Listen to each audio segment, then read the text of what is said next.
तो गाइस कैसे हो आप लोग। तो स्वैलो स्टार ऑरिजिन कॉन्टिनेंट के नेक्स्ट नॉवल के चैप्टर नंबर 393 में आप सभी का स्वागत है। तो चलो शुरू करते हैं। तो जैसा कि अभी तक हमने पिछले एपिसोड में देखा कि कैसे लू फेंग ब्लड क्रेन टेरिटरी के अंदर घुस गया होता है, वहाँ पे शैडो लॉर्ड से उससे फाइट भी होने लगती है। लेकिन जैसा हमने सोचा था वैसा इस एपिसोड में होता नहीं है, मतलब थोड़ी सी उल्टी पुल्टी हो जाती है और ये कहानी भी थोड़ी मोड़ी बोरिंग सी हो जाती है, लेकिन फिर भी एक्साइटमेंट करने वाली है। तो चलो चैप्टर पे आते हैं। अब यार लू फेंग वहाँ पे खड़ा होता है। लू फेंग के हाथों में वर्ड सॉवरिंग ब्लेड ट्रांसफॉर्म होकर आ जाती है। उसके अंदर से ब्राइट लाइट निकल रही होती है, जिसके साथ लू फेंग वहां पर अटैक करता है। उसके हर एक स्लैश के अंदर अपने लू फेंग के टोटल एनर्जी रिजर्व के 110,000 पावर्स मौजूद होती हैं और एक ब्लिंक ऑफ आई में लू फेंग एकदम से 100 अटैक्स कर देता है बिना रुके ही। वो कंटिन्यू करते रहता है, मतलब अटैक अटैक अटैक अटैक पूरी तरह से अटैक्स वो करते रहता है अपने ब्लेड लाइट से। उसकी एनर्जी रिकवरी स्पीड उसकी बॉडी को काफ़ी अच्छे से रिकवर कर रही थी। लू फेंग यहाँ पे अपने रिकवरी को भी अच्छे से मैनेज कर रहा था, इसलिए वो लगातार अटैक करता जा रहा था, भले उसकी एनर्जी क्यों ना डिप्लेट हो रही होती है। लेकिन जैसे इस अटैक को शैडो लॉर्ड देखता है, शैडो लॉर्ड की रूह तक कांप जाती है और यहाँ पर वो कहता है ये तो यार अब यहाँ पे हमें शैडो लॉर्ड के बारे में बताया जाता था, मतलब पिछले एपिसोड में मैंने आपको शैडो लॉर्ड के बारे में बता दिया था कि वो ऐसे ऐसी चीज़ें कर सकता है, तो इसमें हमें पता चलता कि हाँ वो सच है। शैडो लॉर्ड असल में सारी जगह एग्जिस्ट करता है। यहाँ पर जिस जगह भी शैडो मौजूद है, जहाँ पर भी शैडो है, मैटर है, वहाँ पर वो चीज़ होंगी ही। लू फेंग हर एक इंच पे वॉर कर रहा था अपने उसी टेरिफाइंग ब्लेड लाइट से। इसके अंदर लाइफ एंड डेथ की पावर इन्फ्यूज होती है, जो कि काफ़ी है किसी को भी कांप कपा देने के लिए। अब यहाँ पे लू Feng hundreds of thousands of slash पूरी तरह से वहाँ पे भरमार कर देता है अपने ब्लेड स्लैश से ही, जिसकी वजह से पूरी की पूरी ब्लड सी की सराउंडिंग एरिया डिस्ट्रॉय होना शुरू हो जाती है। लू फेंग जहाँ पे खड़ा होता है वहाँ का स्पेस टाइम भी डिस्ट्रॉय होने लगता है और वो पूरी तरह से धूल में, मतलब कहते हैं वो शीशा टूट जाता है, स्पेस एंड टाइम वैसे ही टूट रही होती है। और इस मोमेंट पे लू फेंग अकेला जिस रीजन्स पे खड़ा होता है वहाँ की केओटिक एनर्जी भी बॉयल करने लगती है, यहाँ तक कि टाइम एंड स्पेस को भी खुद को रिपेयर करना पड़ रहा होता है लू फेंग जहाँ जहाँ से कदम बढ़ा रहा होता है। लेकिन हमें लू फेंग को दिखाया जाता है जो कि इतने सारे अटैक्स तो कर चुका था, लेकिन वो देखता क्या है कि यार शैडो लॉर्ड वो तो निकलता जा रहा है। वो कहता है कि ये काफ़ी ज़्यादा स्लिपरी है, क्योंकि शैडो लॉर्ड की डोमेन वो हर एक शैडो की तरह एग्जिस्ट करती हैं, चाहे मैटर कहीं पे प्रेजेंट क्यों ना हो उसकी एक शैडो बनती ही है। इसलिए शैडो लॉर्ड वहाँ पे जा सकता है इंस्टेंटली, मतलब यहाँ पे मान लो कि अभी 1 किलोमीटर दूर है तो एकदम से दूसरे मिल्की वे गैलेक्सी डिस्टेंस को ट्रैवल कर रहा है, क्योंकि उस जगह पर भी एक शैडो मौजूद होगा ही। जिसके हिसाब से देखा जाए तो ये बंदा कोई ज़्यादा ही फास्ट स्पीड से ट्रैवल कर सकता है, बस इसको शैडो की ज़रूरत है और ये अपने आप को शैडो के अंदर भी छिपा सकता है। इसको मारना है तो इसके साथ शैडो को डिस्ट्रॉय करो या फिर इसके ऑरिजिन कोर को ही डिस्ट्रॉय कर दो, जिसकी वजह से इस शैडो में छुपम छुपाई नहीं खेल पाएगा। जिसके साथ लू फेंग कहता है कि मैंने फिलहाल में तो यहाँ के सारी जगह को पूरी तरह से तबाह कर दिया है ताकि कोई मैटर बचे ही ना और वो शैडो में छिप ही ना पाए। लेकिन यहाँ पर क्या होता है कि इसकी वजह से उस शैडो लॉर्ड पे बहुत ही छोटा सा वाउंड होता है जिसको कि वो आराम से हील कर सकता है। जिसके साथ शैडो लॉर्ड को ये रियलाइज हो जाता है ये लू फेंग की पावर देखने के बाद कि मैं इस लॉर्ड को हेड ऑन नहीं ले सकता हूँ, बस मैं इसको पहले टेस्ट ही कर रहा था और टेस्ट के दौरान ही मैं इंजर हो चुका हूँ। और वो रियलाइज करता है कि लू फेंग जैसे पावरफुल ओवरवेलमिंग ओपोनेंट्स का वो सामना नहीं कर सकता है। उसके पास एक ही रास्ता है कि भागो, जितनी दूर हो सके भागो, वरना मैं मारा जाऊंगा। लेकिन लू फेंग उसको लॉक कर चुका था, वो कहीं भागे लू फेंग उसको लॉक करके उसका पीछा करके मारने वाला था।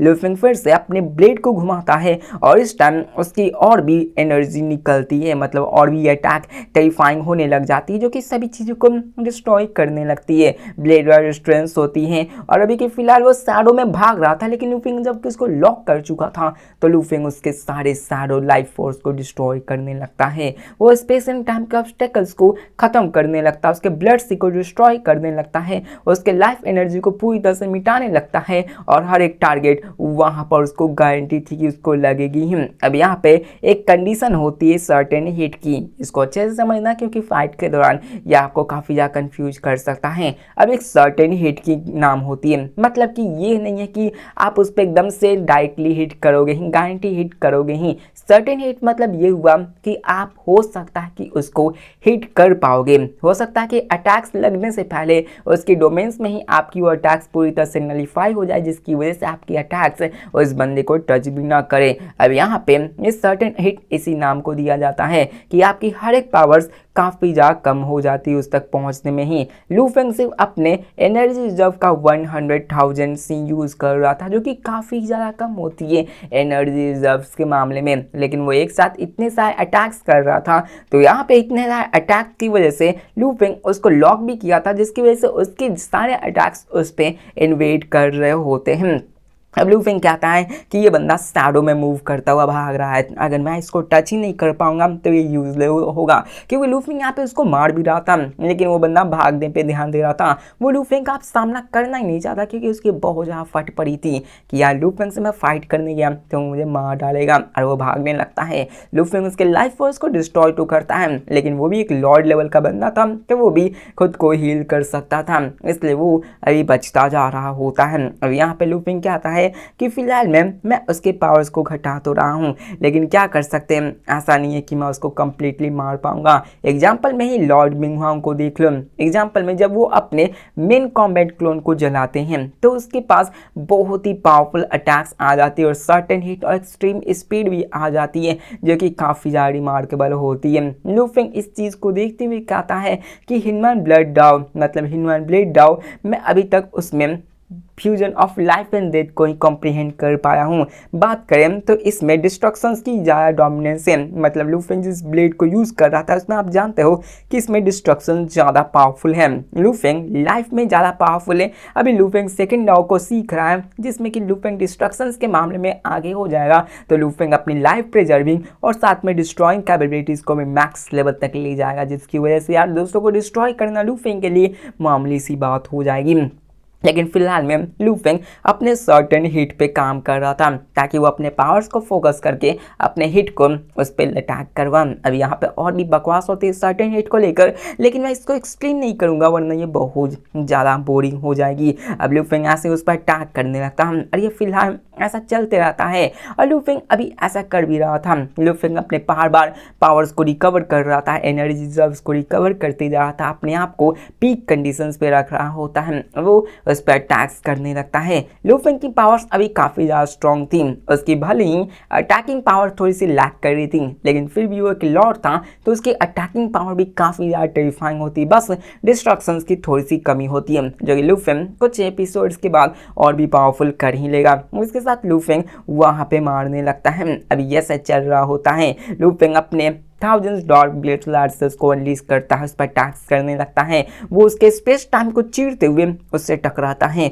और शैडो लॉर्ड के हर एक लाइफ फोर्स वहाँ से भागने लगती है। अब यहाँ पे ये देखकर शैडो लॉर्ड पूरी तरह से पैनिक हो जाता है और वो स्विफ्टली और जोर से भागने लगता है, क्योंकि उसे पता चल जाता है कि अगर ये सभी ऐसी ही लगती रहेंगी तो उसकी ब्लड से भी उसके रिकवरी को कीप अप नहीं कर पाएंगे, क्योंकि अगर हद से ज़्यादा अटैक्स आने लगेंगी तो बताओ वो बंदा कैसे रिकवर कर पाएगा। एक समय उसकी फिजिकल डिस्ट्रॉय हो जाएंगी और बचेंगी तो कोर को डिस्ट्रॉय कर दिया तो बंदा खलास कुछ भी नहीं किया जा सकता, जिसके साथ वो बड़ी ही स्पीड से अपने ब्लड क्रेन टेरिटरी को क्रॉस करता हुआ भागने लगता है। वो सीधे ब्लड लॉर्ड और क्रेन लॉर्ड के पास जाकर पहुंच जाता है, ताकि वो दोनों मिलकर मुझे प्रोटेक्ट कर सके, कुछ हुआ तो हम तीनों मिलकर फाइट करेंगे। लेकिन यहाँ पर लू फेंग अपने अटैक्स को सीज करते हुए कहता कि ये बंदा ये तो कुछ ज़्यादा ही जल्दी भागता है, यहाँ तक कि लाइफ फोर्स लॉकिंग के बावजूद उसकी जो टेक्निक थी वो लिमिटेड थी। अब यहाँ पे ऐसा थोड़ी ना है कि लू फेंग यार इन्फिनाइट डिस्टेंस से लाइफ लॉक कर लेगा और यहाँ से अटैक करेगा तो वो अटैक उस तक पहुँच ही जाएगा,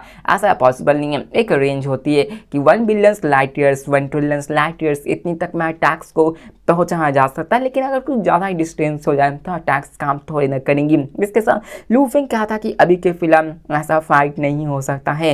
शैडो लॉर्ड यहाँ पे ये सभी चीज़ें देख रहा होता है। शैडो लॉर्ड पहुँच चुका था ब्लड लॉर्ड और क्रेन लॉर्ड के पास और वो उससे कहता है कि मैं उससे फाइट नहीं कर सकता हूँ। और वो बंदा कुछ ज़्यादा ही हाँफ रहा था और ये कहता है कि वो लू फेंग की बॉडी, उसकी बॉडी कुछ ज़्यादा ही पावरफुल है, मैंने उससे फाइट की थी लेकिन ना मैं उससे कुछ भी नहीं बिगाड़ पा रहा हूँ। और हमने ह्यूमन एंसेस्टर्स के फाइट के दौरान भी देखी कि कैसे उसने वुलन के साथ टीम अप किया था और उसने कई सारी human practitioners, hundreds of human ancestors के सीज अटैक्स को बड़ी आराम से विथस्टैंड कर दिया था। और जबकि मैं अकेला काम कर रहा हूँ तो मैं तो उस पर एक जरा सा खरोच भी नहीं ला पा रहा हूँ। और यहाँ पे अगर मैं उससे फाइट करने गया तो वो मुझे बड़ी आराम से हरा देगा। जिसको देखकर क्रेन लॉर्ड हैरान होते हुए कहता है कि तुम्हारी जो एबिलिटी है क्या तुम उससे भी वो तुमको हिट कर पा। मतलब यहाँ पे क्रेन लॉर्ड इस बात से हैरान होता है कि शैडो लॉर्ड तो शैडो में छिप सकता है, तो आखिरकार उस पर अटैक्स कैसे किए जा सकते हैं। मतलब एक शैडो से वो दूसरे शैडो पर ट्रांसफर बहुत ही जल्दी हो सकता है, जिसकी वजह से अटैक्स उस तक पहुँचने नहीं चाहिए थे, लेकिन फिर भी लू फेंग के अटैक्स ने उसको इंजर्ड किया, वो उसके हिट कर रहे होते हैं। तो शैडो लॉर्ड उससे कहता है कि एक सर्टेन रेस के अंदर चाहे मैं कितनी ही अपनी पोजीशंस को शिफ्ट क्यों ना कर लूँ, मैं उसके डार्क ब्लेड लाइट्स को कभी भी एस्केप नहीं कर सकता। जिसको देखकर ब्लड लॉर्ड कहता है कि ये जरूर लाइफ फोर्स लॉकिंग होगी, जो कि तुम्हारी लाइफ फोर्स को लॉक करके तुम पर अटैक्स किए जा रहे होंगे। अब ये ब्लड लॉर्ड भी अपने आप को highest level of life type powers को मास्टर कर रखा है और इसने भी लाइफ फोर्स लॉकिंग को मास्टर किया था और ये भी लाइफ फोर्स पे लॉक कर अटैक कर सकता था, जिसकी वजह से एनिमीज पे इन्फिल्ट्रेट करना आसानी होता, वो भी साइलेंटली। जिसके साथ यहाँ पर वो कहता है कि लू फेंग की जो लाइफ टाइप पावर है वो उसमें काफ़ी ज़्यादा स्पेशलाइजेशन हासिल कर रखी होगी। उसने इसके ऊपर जो डॉ की पावर से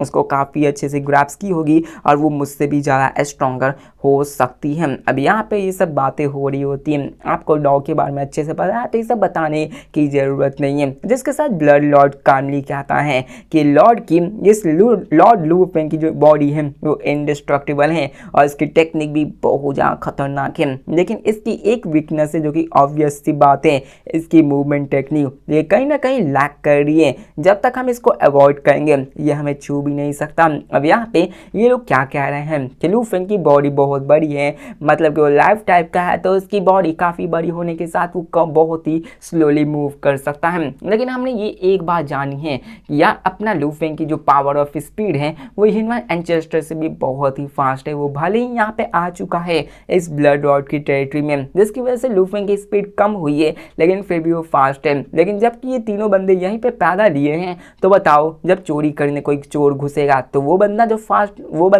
फास्ट दौड़ पाएगा या फिर वो मतलब चोर फास्ट दौड़ पाएगा या फिर वो बंदा जो पहले से उस घर में रहता आया। ऑफकोर्स जो पहले से ही वो हर एक कोने को अच्छे से जानता है तो वो अच्छे से दौड़ कर वहाँ पे भाग भी पाएगा और उस चोर को मजा भी चखा पाएगा। तो यही बात है कि लू फेंग की स्पीड होने के बावजूद ब्लड लॉर्ड्स इन सारे बंदों की पावर्स यहाँ पे ज़्यादा हो जाती है, स्पीड ज़्यादा हो जाती है, इसलिए वो लू फेंग से भाग पाया होता है। और वो लू फेंग से कहते हैं, मतलब उस बंदे से कहते हैं कि लू फेंग से हमें अवॉइड कर दी चाहिए। अब ब्लड लॉर्ड भी एक लाइफ टाइप पावर में एक्सपर्टीज को हासिल कर रखा है और इसके भी मूवमेंट्स काफ़ी ज़्यादा पुअर होते हैं और वो लू फेंग के इस प्रेडिसमेंट विल के बारे में अच्छे से जानता है कि जैसे मेरी स्पीड कम है तो उसकी भी स्पीड कम होनी चाहिए। लेकिन जबकि वो ब्लड कैन टेरिटरी में है तो उसके होम टेरिटरी के अंदर वो लू फेंग से काफ़ी ज़्यादा एजाज तो होगा ही। जिसके साथ शैडो लॉर्ड उससे पूछता है कि क्या हम उससे हमेशा अवॉइड करते रहे, जिसको सुनकर क्रेन लॉर्ड कहता है कि यार ये बहुत ज़्यादा फ्रस्ट्रेटिंग है और मैं चाहता नहीं कि हम उसको अवॉइड करें। अब यहाँ पे उसके पास इंडिस्ट्रक्टिबल पावर्स थी तो ये बंदा बैटल से डरता नहीं था। लेकिन ब्लड लॉर्ड उन दोनों की तरफ देख कर कहता है कि क्या तुम दोनों मिलकर डजन्स ऑफ ह्यूमन एंसेस्टर्स जो मिलकर काम कर रहे थे उससे बेहतर परफॉर्म कर सकते हो। मतलब उसे साफ कहा था कि जब उतने सारे ह्यूमन एंसेस्टर्स उसका बाल भी बाका नहीं कर पाए, वो उन सबको सह गया, तो बताओ तुम दोनों मिलकर उसका क्या ही उखाड़ पाओगे।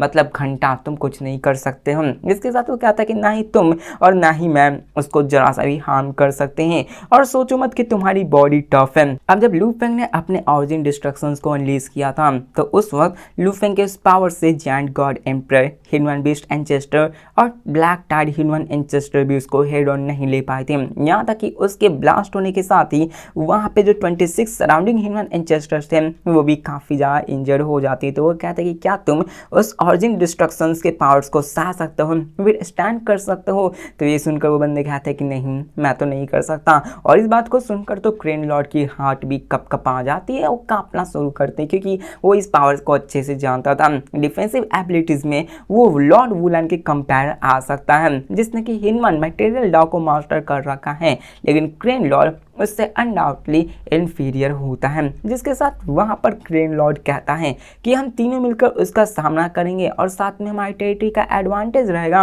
और हमारे पास ब्लड सी का वास्ट पावर्स भी होगा। तो मैं उससे इतना तो कर सकता हूँ कि मैं उससे क्लोज कॉम्बैट में फाइट कर सकता हूँ। लेकिन जबकि उसने लू फेंग के ऑरिजिन डिस्ट्रक्शंस के पावर्स को विटनेस कर रखा था, तो यार वो अभी भी अनईजी फील कर रहा था लू फेंग को हेड ऑन फेस करने की। क्योंकि अगर एक बार लू फेंग ने डिसाइड किया कि वो अपने आप को सेल्फ डिस्ट्रक्ट करेगा, तो ये तीनों बंदे चाहे इनके पास कितनी सपोर्ट क्यों ना हो, ये तीनों बंदे नहीं बच सकेंगे। क्योंकि ये ह्यूमन एंसेस्टर के जितने पावरफुल नहीं कि वो उसको विद स्टैंड भी कर पाए, विद स्टैंड भी कर ले, तो ये बहुत ज़्यादा इंजर्ड हो जाएंगे। और लू फेंग खुद को 20% में रिकवर कर लिया, तो 20% पावर्स नहीं थोड़ी इनफ हो जाएगी कि वो इनको मौत के घाट उतार देगी। लेकिन यहाँ पर वो ऐसे ही बात करने लगते हैं। अब ब्लड लॉर्ड उन सबसे कहता है कि क्या हम उसको सच में मार सकते हैं, क्या हम उसे थोड़ी सी ट्रबल भी दे सकते हैं, जबकि हम उसके लिए कोई भी खतरा नहीं है। तो यहाँ पे हम उससे फाइट नहीं करेंगे, हमें उसको अवॉइड ही करनी चाहिए। अगर हम उसको अवॉइड करेंगे तो वो हमें इस ब्लड कैन टेरिटरी के अंदर छू भी नहीं सकता,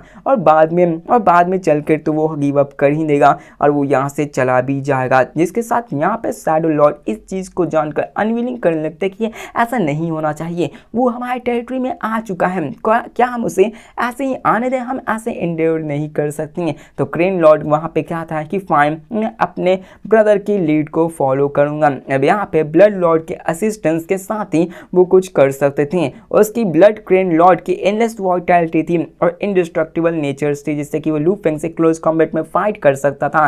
लेकिन जबकि ब्लड लॉर्ड ही मना कर देता है कि वो लू फेंग से फाइट नहीं करेगा, ये मीनिंगलेस बैटल हो जाएगा, तो क्रेन लॉर्ड के पास भी कोई और चॉइस नहीं होती कि यार वो लू फेंग पर अटैक करें ही, क्योंकि वो जानते थे कि वो लू फेंग का कुछ भी बाल भी वाका नहीं कर सकते। जिसके साथ हमें सीन चेंज कर लू फेंग को दिखाया जाता है। अब लू फेंग शैडो लॉर्ड के ट्रू बॉडी को सेंस कर पाता, जो कि ब्लड कैन टेरिटरी में एक ही झटके में दूसरे पार्ट में जा चुका था, और अभी के फिलहाल में वो तीनों को सेंस कर पाता कि वो तीनों का कोई भी इंटेंशंस नहीं है कि वो लू फेंग के सामने आए। जिसके साथ लू फेंग यहाँ पे कहता है कि वो तीनों मुझसे डिस्टेंस बना रहे हैं, क्या वो मुझसे फाइट नहीं करना चाहते हैं। अब यहाँ पे लू फेंग ये चीज़ अच्छे से जानता था कि अगर तीनों क्लोन्स अगर ये फैसला करे कि उसे अवॉइड करना ही है, तो यहाँ पे लू फेंग उससे नहीं पकड़ सकता है। यहाँ पे लू फेंग एक चीज़ कर सकता है कि लू फेंग री-इन्फोर्समेंट को बुला ले। एग्जाम्पल के रूप में अगर लू फेंग ने लॉर्ड जिंगमैन को यहाँ पे बुला लिया, जो कि स्पेस एंड टाइम का अनडिस्प्यूटेड मास्टर है इस इनफिनाइट ह्यूमन स्पेस में,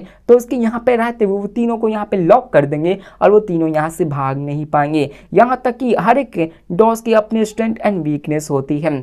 लेकिन बात करें अपने लॉर्ड्स की पावर स्कीम, तो प्रैक्टिशनर लॉर्ड्स की पावर कुछ ज़्यादा ही होती हैं, ये कुछ ज़्यादा ही पावरफुल होती है। यहाँ पे हमें लॉर्ड्स के बारे में बताया जाता है कि हर एक लॉर्ड 2 से 3 ह्यूमन एंसेस्टर से बैटल करने के काबिल है। मतलब ये बैटल आराम से कर सकता है 2 से 3 से। और प्योरली टर्म्स ऑफ सर्वाइवल की बात करें तो यहाँ पे एक सिंगल लॉर्ड 8 से 10 ह्यूमन एंसेस्टर से फाइट कर सकता है। मतलब यहाँ की मैचिंग पावर्स में वो 2 से 3 ह्यूमन लॉर्ड से फाइट कर सकता है बिना किसी ऊपर नीचे के। वो उसको कड़ी टक्कर देगा, हारेगा भी नहीं, न जीतेगा ही। लेकिन यहाँ पे सर्वाइवल की मामले में देखी जाए तो 9 से 10 ह्यूमन एंसेस्टर्स को अकेले फाड़ सकते हैं। वो 9 से 10 ह्यूमन एंसेस्टर एक सिंगल लॉर्ड को मार नहीं पाएंगे। तो यहाँ पे इवनली मैच की बात हो रही होती है। लेकिन 1v1 की फाइट करें तो यहाँ पर कोई भी प्रैक्टिशनर लॉर्ड किसी भी ह्यूमन एंसेस्टर को कंप्लीटली नहीं मार सकता है। हमें यहाँ पे ये बात सुनने में शॉकिंग लगेगी, लेकिन यह सच है कि लॉर्ड्स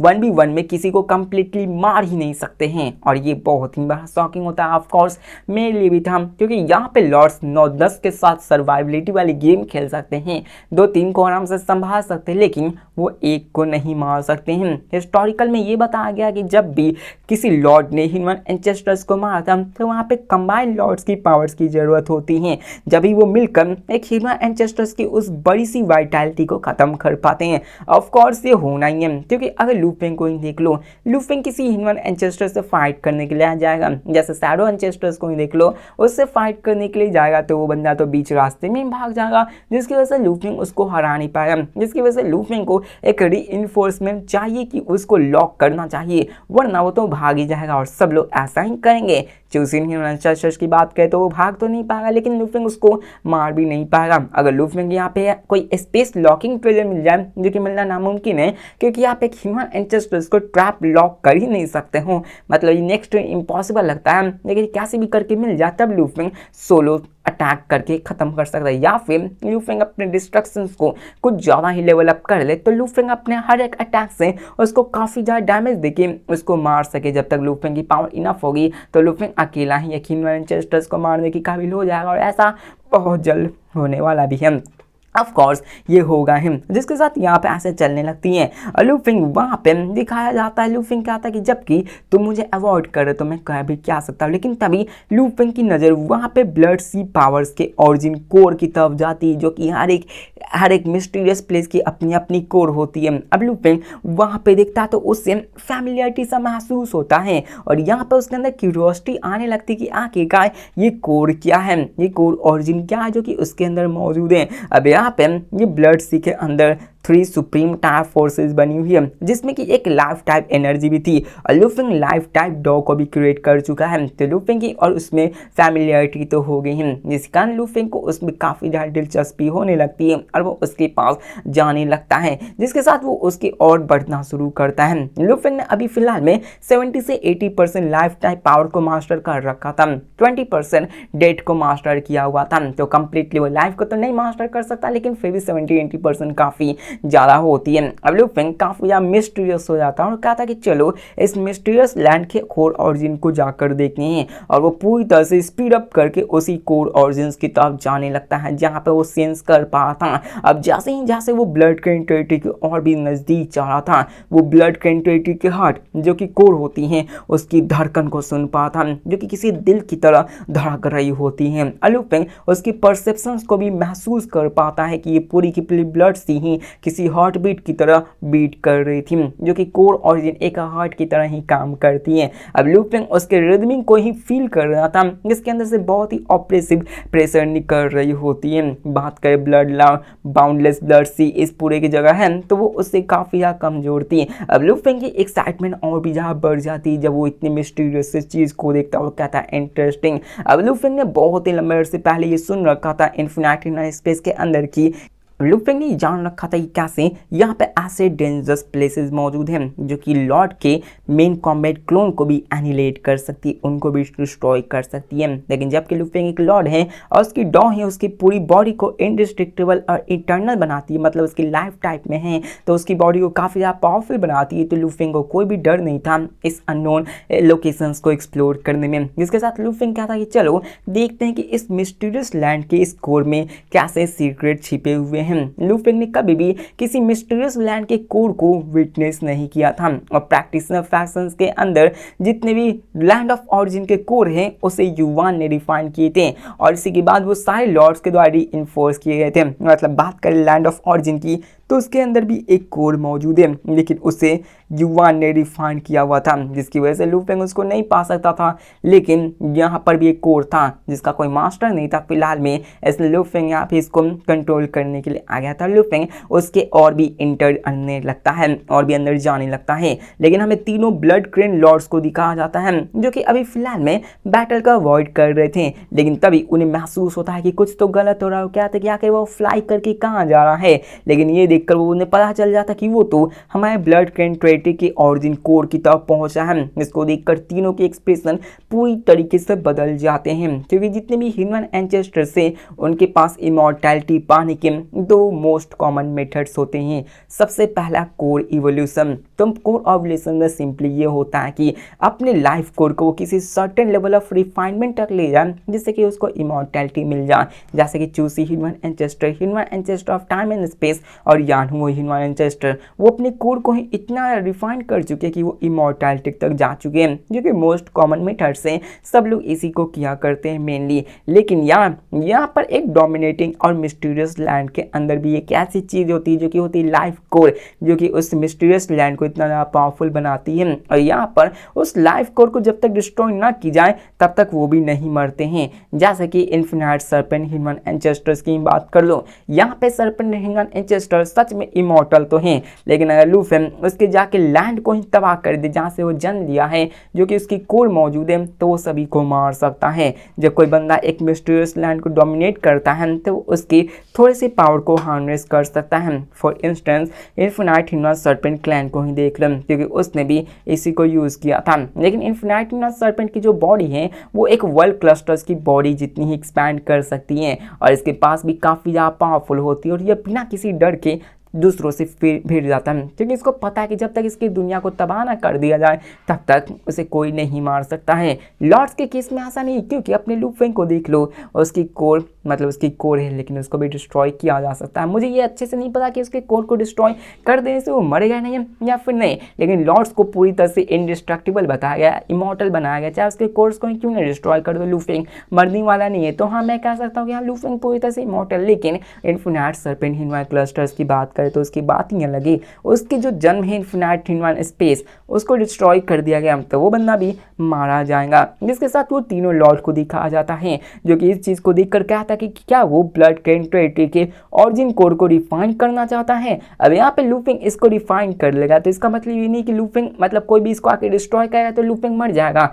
ऐसा नहीं है। बस लूफिंग इसका मास्टर बन जाएगा, लूफिंग इसको अपने में कंट्रोल कर लेगा, मतलब इस जगह पूरा राज अपने लूफिंग के पास हो जाएगा। लूफिंग इसको अच्छे से तब्दील कर सकता है, इसको डिस्ट्रॉय कर दो लूफिंग को घंटा फर्क नहीं पड़ेगा, शायद ऐसा होगा, वरना कोई भी आकर डिस्ट्रॉय करके लूफिंग को हार्म कर सकता है। इसलिए लूफिंग उस तरफ जाने लगता है। अब यहाँ पे तीनों ब्लड क्रेन रॉड बीम इन तीनों ने मिलकर अपने ब्लड क्रेन टेरिटरी के कोर को रिफाइन करने की कोशिश की थी, ताकि वो इमॉर्टैलिटी को हासिल कर ले, क्योंकि कोई भी अगर अपने कोर को रिफाइन कर ले तो इमॉर्टल हो जाता है, और इसी वजह से उसकी पावर्स इतनी ज़्यादा बढ़ जाती। लेकिन वो इसमें नाकाम हो गए थे, क्योंकि इसमें काफ़ी ज़्यादा डिफिकल्टी का सामना करना पड़ा था, और कोई भी अभी तक सक्सेस हो ही नहीं पाया था। सिर्फ इन्फिनाइट सर्पेंट रेस ही, जिसके अंदर 10 ह्यूमन एंसेस्टर लेवल एक्सपर्ट है, उनमें से सिर्फ इन्फिनाइट ह्यूमन सर्पेंट एंसेस्टर ही अपने ऑरिजिन वर्ल्ड को रिफाइन कर पाता है, इकलौता वही होता है। सिमिलरली जायंट गॉड रेस, उसमें भी ऐसा था, लेकिन कोई भी अपने ऑरिजिन ऑफ जायंट गॉड रेलम को